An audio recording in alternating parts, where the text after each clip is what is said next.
In a standing-room-only presentation for GLAAD's annual Studio Responsibility Index, GLAAD President and CEO Sarah Kate Ellis was joined by director-writer Kay Cannon, Blockers, Pitch Perfect, actor Nico Santos, Crazy Rich Asians, Superstore, producer Nina Jacobson, Crazy Rich Asians, Hunger Games, and writer Ben Corey Jones, Insecure, Underground, to discuss the drop in LGBTQ representation in film in the past year and how TV is outpacing the big screen when it comes to queer characters. Related GLAAD film report finds drop in LGBTQ representation. Endeavor Ellis started the presentation with talking about how the inclusion makes great storytelling, inclusion makes a great bottom line, she said. It's time for LGBTQ to be included in this movement.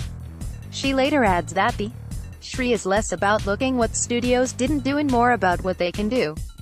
As reported in GLAAD's 6th annual SHRI, which was compiled by Megan Townsend, Director of Entertainment Research, there was a drop in LGBTQ representation in the 2017 calendar year. The advocacy organization found that out of the 109 releases from major studios, only 14, 12.8% of them included characters that are LGBTQ. That is a decrease compared to 2016, which saw 23 out of 125 films, 18.4%, have LGBTQ representation. 2017 marked the lowest percentage of LGBTQ-inclusive major studio releases since GLAAD began tracking in 2012.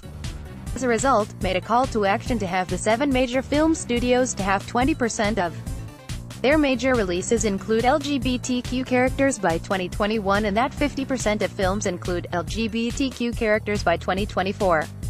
Fast forward to the conclusion of the panel when Endeavor Content announced their commitment to the goal of ensuring that 20% of Hollywood films include LGBTQ characters by 2021, becoming the first major content player to make the pledge.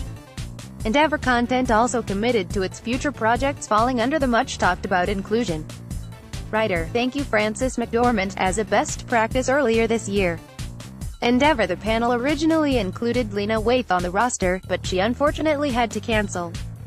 Nonetheless, Ellis, Santos, Cannon, Jacobson, and Jones kept the conversation going with moderator Tre'vell Anderson from the Los Angeles Times. The panel addressed an obvious question: why is TVC more progressive than film when it comes to representation, specifically LGBTQ representation?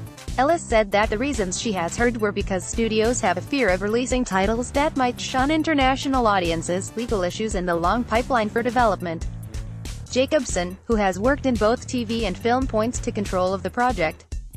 Having recently worked with Ryan Murphy on the assassination of Gianni Versace, American Crime Story and the upcoming series Pose, she said that a powerful showrunner can will things, and that he has much more influence. She adds that Murphy can pull the trigger on his own work whereas most powerful directors can't. For Jones, he said it's easier to launch a career in television because there are more jobs. When I go into a writer's room, I am bringing my perspective in there, he said. TV is doing a fantastic job, it's filled with so much diversity. Endeavor Cannon, who directed the female coming-of-age R-rated comedy Blockers, points out that the film didn't originally include a queer character. When working on the movie, Cannon wanted to tap into what is happening in high school, and that includes young women questioning their sexuality. When Cannon brought that to the story, she said, Universal backed them 100%. Writing more fully realized LGBTQ characters who have agency lead to more inclusion in film and TV. Santos said that we would go audition for queer roles and admits, I actually have no interest in playing straight characters, there's already a lot out there. He points out that his character in Superstore was originally written as a straight Latino thug. When Santos came into the picture, the character became a queer, undocumented Filipino guy, which told a fresh, new narrative.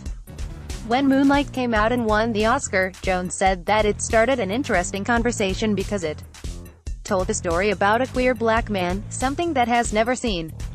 To ride that wave of inclusion, Jones once pitched a show that had a queer black lead, but executives said that audiences aren't ready for that, too. Which Jones said, who says? He said that storytellers and creators have a job to dispel myths that permeate the system, much like Moonlight did. Cannon, the token straight person on the panel, went back to how studios are iffy about LGBTQ movies and jokingly brags how the movie did well in South China and how audiences there loved it. She says that she has felt a shift when it comes to inclusive storytelling and characters. As a woman, I have written a ton of characters as I do male characters, she said, adding that she adds a meticulous amount of thought and care. She urges white straight dudes to do the same, sit and take time to think about the characters and be more inclusive with the kind of characters they write. And urges writers to look at reality and acknowledge it.